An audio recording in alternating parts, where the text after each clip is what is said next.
বাবা আজকে কি দিন তুমি জানো? আজকে বিশ্ব কবিতা দিবস। আচ্ছা, তাহলে তুমি একটা কবিতা শোনাও সকলকে। কোনটা শোনাবে? পুরনো ধাঁধা আচ্ছা, লিখেছে। হ্যাঁ বলো। নমস্কার, আমার নাম সুচিরা সরকার। আমি একটি আবৃত্তি করব।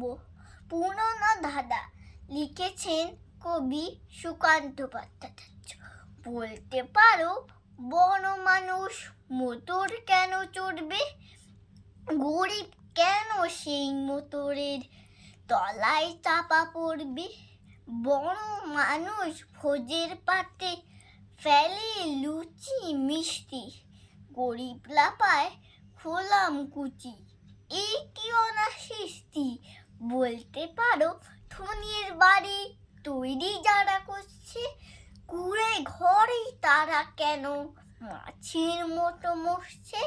ধনী মেয়ে দামি পুতুল হরেক রকম খেলনা, গরিব মেয়ে পায় না আদর সবার কাছে ফেলনা। বলতে পারো ধনীর মুখে যারা যোগায় খাদ্য, ধনীর পায়ের তলায় তারা থাকতে কেন বাধ্য? হিং তিং ছট প্রশ্ন এসব মাথার মধ্যে কামড়ায়। বড় লোকের ধাক তৈরি, গরিব লোকের চামড়ায়। নমস্কার।